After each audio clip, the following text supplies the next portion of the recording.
Ya, halo pemirsa, apa kabar Anda hari ini? Langsung dari studio IDX Channel Jakarta, saya Prasetyo Wibowo kembali hadir dalam Market Review, program yang mengupas isu-isu penggerak ekonomi Indonesia. Dan kali ini kita akan membahas wacana terkait dengan pembentukan kabinet yang lebih gemuk pada saat pemerintahan mendatang, Prabowo Subianto dan Gibran. Begitu seperti apa efektivitasnya, lantas bagaimana dengan anggaran-anggaran yang digunakan untuk operasional kementerian-kementerian tambahan tadi? Langsung saja kita mulai Market Review selengkapnya.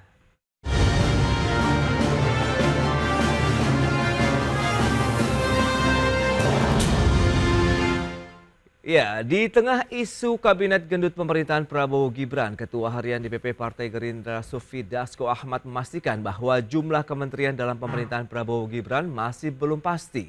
Kepastian nomenklatur ataupun sosok menteri akan diputuskan sebelum pelantikan pada tanggal 20 Oktober 2024.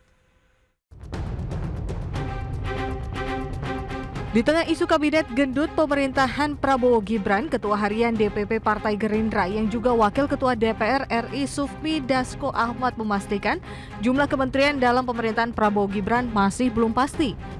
Menurut Dasko, kepastian nomenklatur ataupun sosok menteri akan diputuskan seminggu atau 5 hari sebelum pelantikan pada 20 Oktober 2024. Soal berapa jumlah sampai dengan sekarang masih kita simulasikan bahwa penambahan kementerian itu adalah untuk optimalisasi daripada tugas-tugas kementerian dalam rangka kita itu memenuhi janji kampanye yang kemudian ada di aspek kita, program dan program aksi yang kemarin dilakukan pada saat kampanye. Nah, sehingga jumlah itu ada yang bilang 44, ada yang bilang 42, ada yang bilang 40. Kita juga masih melakukan simulasi, mungkin nomenklatur maupun orang itu baru akan final H-7 atau H-5 kali. Dasko juga belum bisa memastikan penambahan jumlah kementerian akan dilakukan dengan memecah kementerian yang ada atau menambah kementerian baru, serta presentase komposisi menteri dari partai politik maupun profesional. Dari Jakarta, Heru Tri Yuniarto, IDX Channel.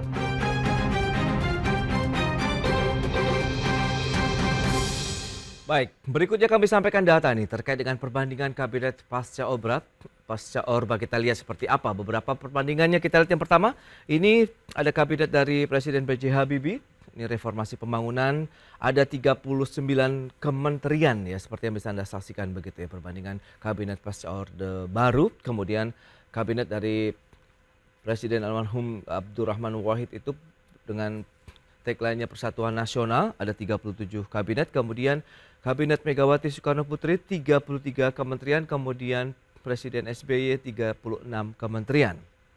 Rata-rata masih sekitar 33 sampai dengan 39 kementerian begitu. Berikutnya kita akan cermati di Presiden Susilo Bambang Yudhoyono tadi ada 36, kemudian Joko Widodo sendiri 34 kementerian.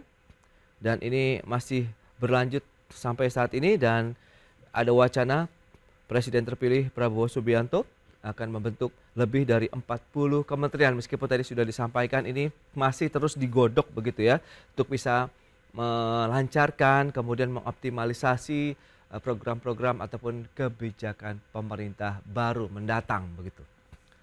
Baik, itu dia beberapa update perbandingan jumlah kementerian dari beberapa presiden di Indonesia. Baik, untuk membahas terkait dengan tema kali ini, kita sudah tersambung melalui Zoom bersama dengan Bapak Ahmad Akbar Susamto ini. Selamat pagi, Pak Akbar. Selamat pagi, Mas. Ya, Pak Akbar, Direktur Riset Core Indonesia, dan juga sudah bergabung Pak Trubus Rahadiansyah, Ketua Umum Forum Kebijakan Publik Indonesia. Halo, selamat pagi Pak Trubus. Ya, selamat pagi, Mas. Ya, salam sehat Pak. Ya, selamat pagi, Pak.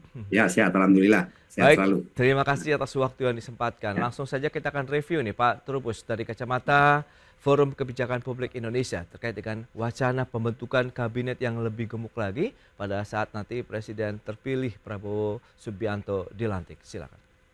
Iya, menurut pandangan kebijakan publik tentu penambahan kabinet menjadi gemuk itu disesuaikan dengan APBN, Mas. Sepanjang itu tidak membebani APBN, Oke. tentu dalam hal ini kebijakan publik melihatnya itu oke-oke saja. Dalam arti malah memberikan ruang yang lebih besar dalam konteks pelayanan publik kan.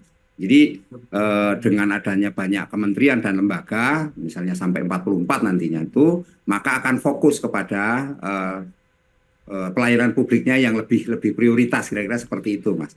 Yang kedua, saya lihat kalau misalnya ada pemecahan nanti yang dulunya satu, misalnya Kemendikbud Ristek ya, itu kan mau dipecah menjadi Kementerian Disdasmen, Pendidikan Dasar Menengah, kemudian kedua Kementerian Kebudayaan, dan ketiganya itu Kementerian Ristek Dikti.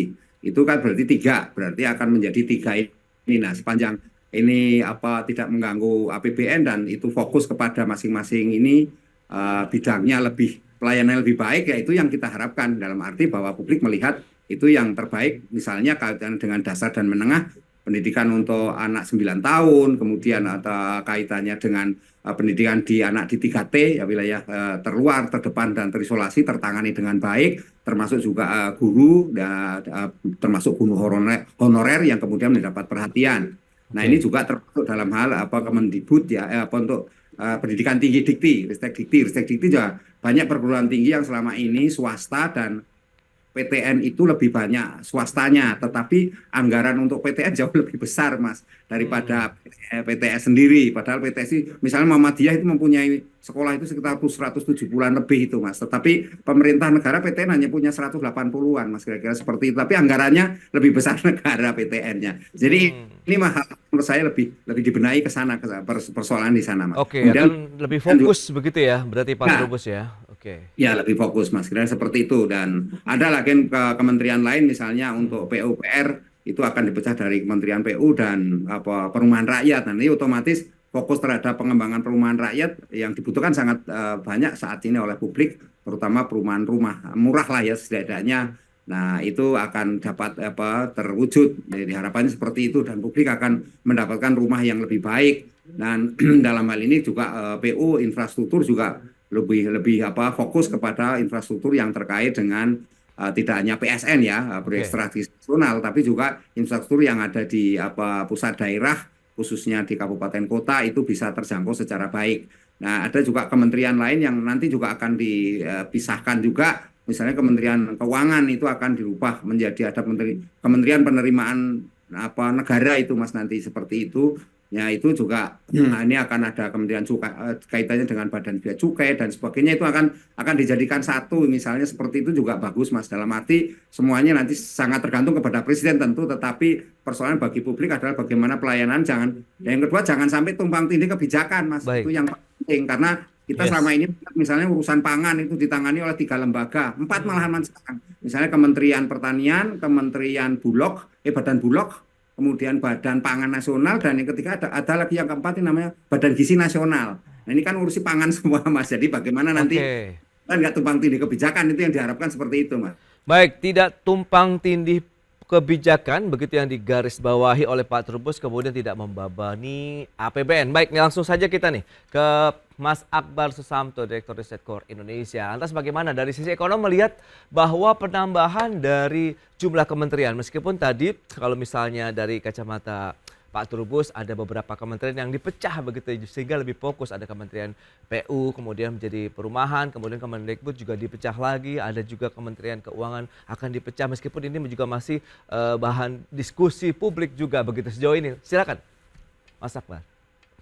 Baik, terima kasih. Jadi saya sepakat dengan Pak Trubus ya, bahwa pada saya tidak ada satu jumlah khusus sih. Berapa jumlah kementerian yang harus ada itu nggak ada rumus khusus harus sekian nggak ada. Yes. Sehingga itu kewenangan presiden gitu ya, disesuaikan dengan kebutuhan dan kabinet yang ingin dicapai.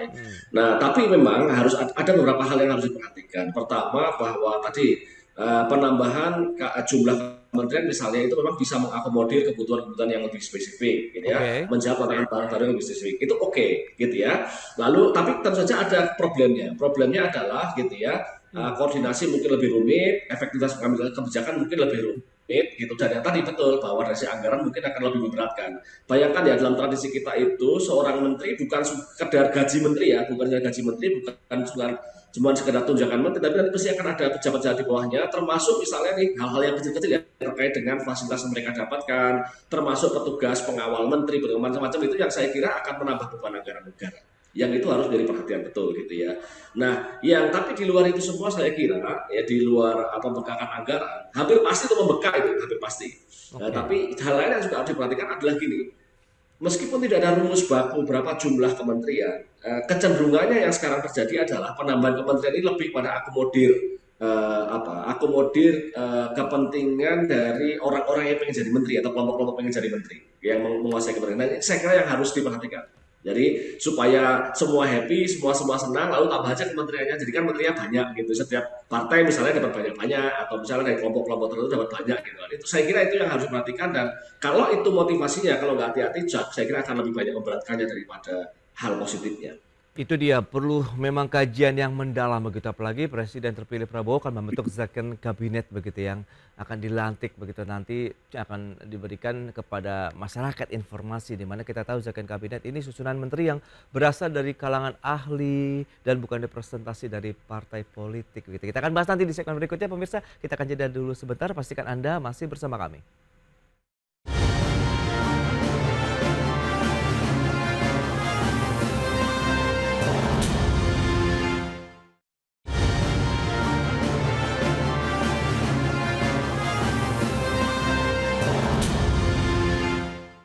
Ya, Presiden Joko Widodo mendukung rencana Presiden terpilih Prabowo Subianto membentuk second kabinet dalam pemerintahannya per Oktober mendatang, dan Jokowi menilai gagasan tersebut sangat baik karena seluruh jabatan menteri akan membantu efisiensi kerja pemerintah. Ya, sementara itu mengenai jumlah kementerian yang berpotensi lebih banyak di pemerintahan Prabowo, Jokowi menanggapi bahwa masalah hal tersebut merupakan hak prerogatif Presiden.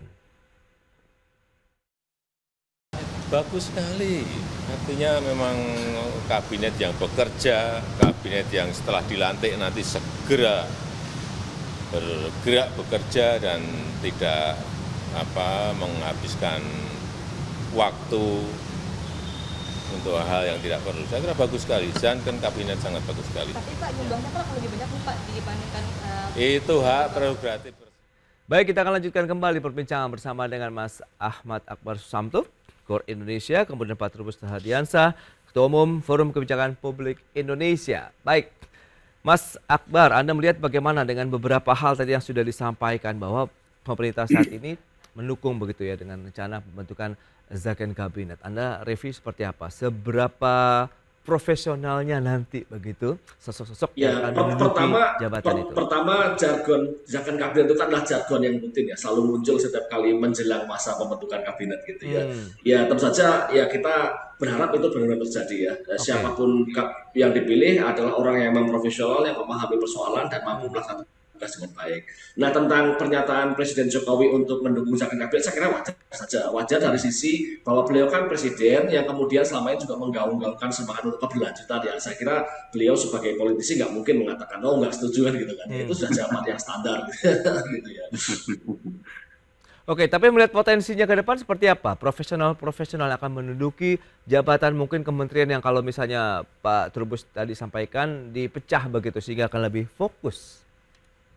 Ya sekali lagi tadi ya, jadi ketika pertimbangannya adalah fokus bahwa ada kebutuhan-kebutuhan yang spesifik, nggak apa-apa sih gitu, dan itu tidak ada di situ kan tidak ada hitam putih, di situ lebih pada art ya, seni ya, jadi kan tergantung presiden nanti bagaimana akan mengatur kabinet ya gitu. Tetapi yang paling penting adalah, nah ini yang harus kita cermati, jangan sampai kemudian penambahan kabinet itu semata-mata untuk menambah kursi supaya lebih banyak yang bisa jadikan menteri gitu.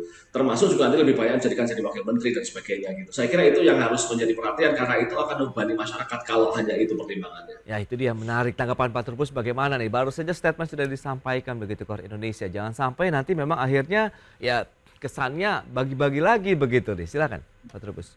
Ya, ini memang publik tidak salah ya, ada penilaian bahwa kesan yang muncul adalah pembagian kue jabatan. Bagaimana juga saya lihat pernyataan parpol belakangan ini pun menyerahkan kepada presiden, mengatakan yang penting kami dapat jabatan, sehingga terserah mau presiden mau menempatkan apa kami, yang penting kami dapat jabatan. Nah ini kan sesuatu yang menurut saya indikasi kuat bahwa pada akhirnya semuanya persoalannya ada pada bagi-bagi kekuasaan, bagi-bagi jabatan, karena memang partai politik itu ada kan tujuannya untuk mencapai kekuasaan kan gitu. Nah, ketika ada ruang di situ untuk mendapatkan kekuasaan, mereka sudah berupaya. Nah, cuman persoalannya jadi rumit adalah ketika ini semuanya berbagi-bagi jabatan, maka yang muncul adalah tidak ada oposisi, Mas, karena semuanya nanti jadi seragam, tidak ada sesuatu yang mengkritisi.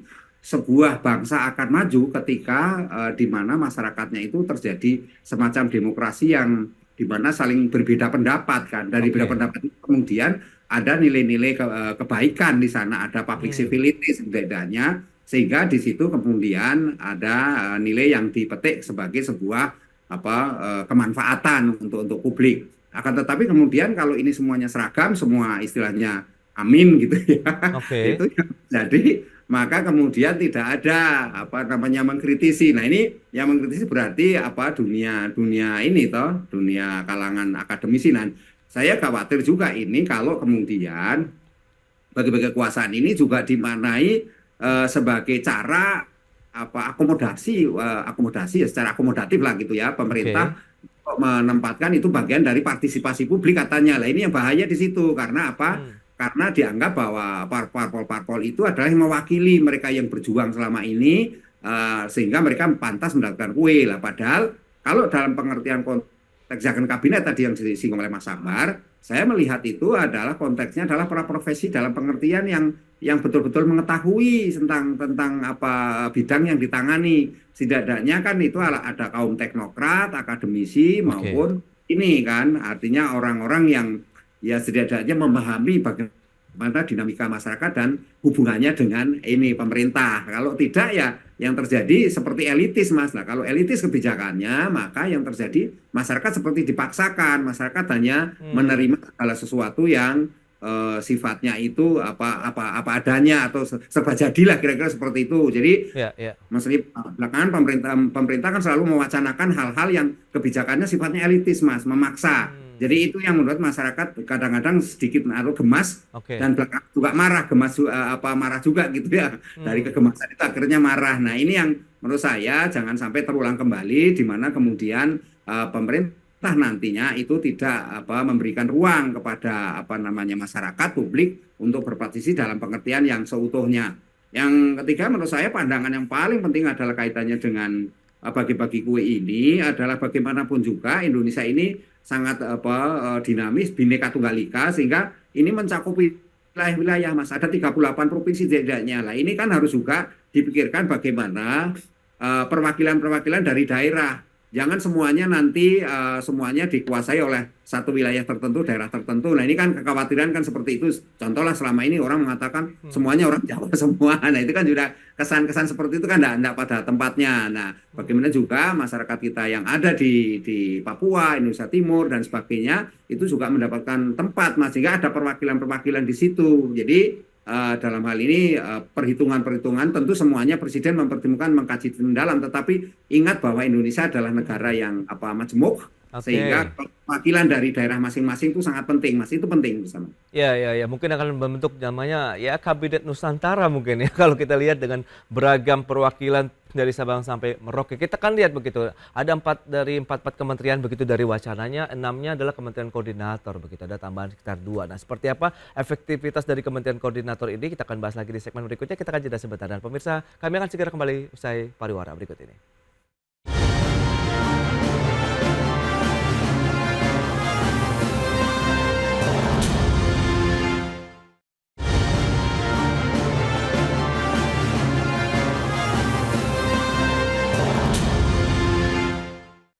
Ya, terima kasih Anda masih bergabung bersama kami dalam Market Review dan kita akan lanjutkan kembali perbincangan bersama dengan Mas Akbar Susamto dan juga Pak Trubus.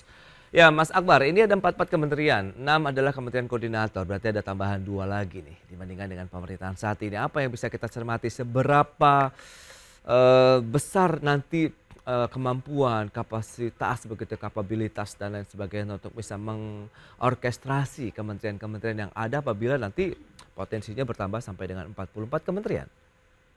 Iya, karena 44 itu banyak ya, sehingga kemudian mungkin dirasakan bahwa Kemenko-nya juga perlu ditambah gitu. Tapi saya kira poinnya adalah ketika jumlahnya lebih banyak, maka koordinasi menjadi lebih sulit. Nah, begitu juga nanti ketika ada 6 Kemenko.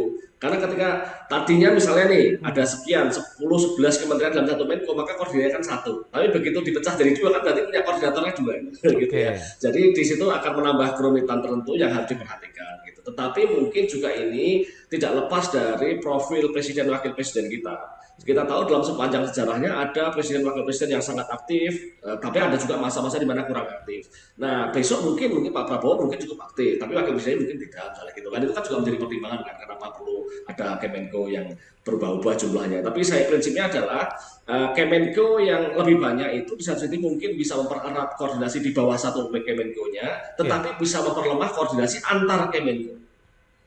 Oke, persyaratan kriteria seperti apa sih yang bisa menjadi dirijen begitu kalau memang ini kalau kaitannya tadi kan pemerintah supaya lebih efektif, bisa mengoptimalisasi kinerja dan mendukung program-program pemerintah selanjutnya? Saya kira kalau kriteria yang pertama kalau saya sih integritas ya. Kita menginginkan seorang menteri siapapun dia itu adalah orang yang berintegritas yang memang punya komitmen melakukan yang terbaik gitu ya. Lalu yang kedua pengetahuan. Pengetahuan ini bisa belajar sih, tapi paling nggak dia punya kemampuan dasar gitu ya. Lalu yang ketiga adalah bahwa dia punya kemampuan untuk menjadi seorang koordinator yang memimpin, punya power gitu ya. Kalau enggak nanti dia nggak akan bisa menjadi seorang koordinator bagi menteri-menterinya gitu. Dan keempat tentu saja adalah bahwa menteri itu cek gitu ya. Jadi dia bisa bergerak secara operasional gitu. Kalau enggak nanti dia juga nggak bisa mengimplementasikan hal-hal yang lebih teknis gitu. Baik, Pak Trubus, lantas bagaimana kalau kita lihat seberapa efektifnya nanti kemudian harapan dan seperti rekomendasi yang Anda bisa sampaikan apa saja nih kira-kira? Iya, menurut saya ini memang persoalan efektivitas menjadi tanda tanya besar, Mas. Ketika kemudian kabinet ini istilahnya gemoy, gemuk ya.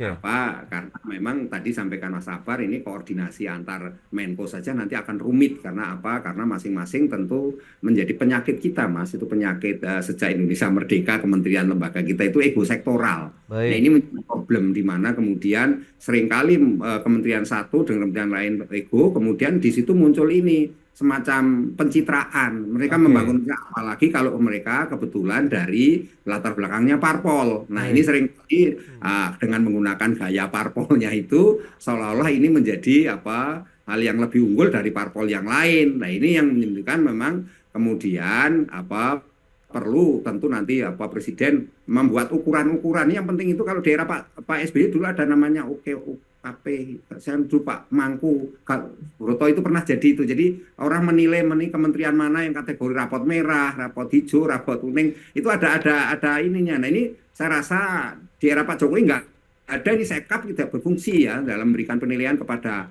menteri-menteri mana yang bisa berjalan dengan baik, menteri mana yang kategori seret atau hanya ogah-ogahan misalnya, itu nggak ada. Harusnya nanti ada yang menilai, memberikan penilaian khusus kementerian yang khusus memberikan semacam ini kinerjanya, performa masing-masing kementerian seperti apa. Nanti kita lihat paling tidak sehari nanti, Mas. Itu yang penting. Yang kedua adalah bagaimana kemudian efektivitas itu dimaknai publik merasa puas dengan kebijakan itu, karena selama ini publik itu selalu kecewa dengan kebijakan yang dibuat oleh para elit ini gitu ya. Jadi misalnya kebijakan terkait kenaikan pajak penghasilan, itu publik sangat marah banget, itu naiknya sangat tinggi sekali gitu ya. Kemudian masyarakat belum lagi kemudian muncul lagi kebijakan termasuk pemotongan ini gaji-gaji, ada macam-macam pemotongan, itu ada pemotongan BPJS kesehatan, pemotongan BPJS ketenagakerjaan, pemotongan pemotongan untuk motor ini, asuransi motor, ada lagi pemotongan dana tambahan untuk pensiun. Nah, ini semuanya kelas menengah itu dihajar dengan banyaknya potongan-potongan itu. Nah, ini menurut saya jadi masyarakat itu pemerintah istilahnya ya partisipasi publik lah ketika berkebijakan itu harus betul-betul mendialogkan dulu. Kemudian bagaimana kemudian publik itu merasa merasa bersama, jangan kemudian ini seolah-olah ini keputusan dari tangan saya, itu hak prerogatif presiden, dan di situ kemudian segala sesuatunya publik hanya dipakai sebagai korban. Itu yang agak berbahaya di situ, Mas. Karena itu perlu mengkritis itu yang penting, Mas. Kalau memang mengkritisi hanya Mas Akbar, saya yang nggak punya ini, yang dikritisi adalah orang parpol, itu tentu akan tidak berimbang gitu. Nah, itu sebenarnya harus parpol dengan parpol, itu yang head to head bisa memberikan kritikan yang baik sehingga membangun satu arah pembangunan kebijakan. Dan ada banyak proyek, yang kedua proyek-proyek yang ini, Mas, peninggalan dari legasi Pak Jokowi ini harus diperhatikan. 14 PSN, Proyek Nasional termasuk IKN yang sampai Ya. saat ini kan belum selesai. Nah ini bagaimana juga pemerintah harus betul-betul memperhatikan jangan sampai ini nanti istilahnya mangkrak. Kita udah banyak pengalaman proyek-proyek mangkrak, entah itu Hambalang, entah yang mana lah gitu ya, itu mengindikasi kemudian ini menyangkut ini public trust, Mas. Jadi Ya, public betul. trust sangat terbangun. Itu yang harus lihat. Sementara posisi jujur saja posisi Pak Prabowo ini adalah presiden partainya di nomor 3, Mas. Itu kan agak sulit, di atasnya masih ada 2 parpol yang cukup ini kan cukup kuat, di mana cukup profesional, di situ orang-orangnya hebat semua gitu ya, Oke. baik Golkar maupun PDIP. Nah, tentu kemudian ini bagaimana Pak Prabowo mampu mengorkestra semuanya dalam Ya. konteks nanti 2029 setidaknya Gerindra bisa nomor 1 lah, ini sehingga menjadi partai yang perlu mengatur parlemen. Kan sesungguhnya semuanya ada di parlemen, Mas. Ketika parlemennya itu istilahnya adem ayem nyaman, itu yang dipakai strateginya Pak Presiden sekarang, itu adalah mengatur bagaimana supaya ada koalisi itu, kemudian jadi Kim Plus barang itu. Nah itu kan Oke. bagaimana semuanya kebijakan bisa terwujud, termasuk terwujudnya IKN itu kan berkat dukungan dari parlemen yang kuat, Mas. Kalau tidak kan nggak mungkin ada IKN terbentuk sampai hari ini kan. Itu Ya, itu ya. hal saya penting dalam hal konteks ke depan gitu, Mas. Baik, itu dia dari Pak Trubus. Nah, lantas Mas Akbar bagaimana melihat potensi dengan apabila Second Kabinet terbentuk kemudian bisa mendukung program pemerintah 8% ini pertumbuhan dari pemerintah dengan kondisi saat ini kita tahu ya ekonomi global, kemudian dalam negeri dengan beberapa data deflasi yang terjadi, kemudian PMI manufaktur yang juga cenderung turun, ini bisa menjadi suatu loncatan begitu. Silakan. Saya kira siapapun menterinya berat ya untuk mencapai 8%. Sebagai warga negara tentu saja saya berharap, tapi sebagai seorang ekonom gitu, Oke. saya kok belum melihat argumen yang cukup meyakinkan untuk kita bisa mengarah ke 8% ya. Siapapun menterinya, gitu. Ya, jadi kita kemungkinan masih akan ada di angka ya sekitar 5%-an gitu. Kecuali ada sesuatu yang luar biasa, itu pun mengangkat ke 6% mungkin berat, apalagi 8%. Saya kira secara data gitu ya belum realistis.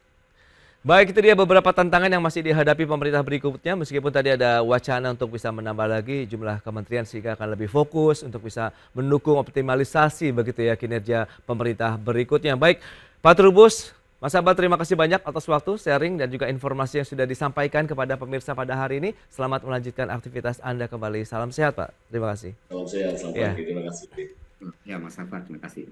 Ya pemirsa, jangan beranjak dari tempat Anda karena kami masih akan kembali dengan tema menarik lainnya terkait dengan biaya investasi tinggi bebani pertumbuhan ekonomi. Market Review segera kembali.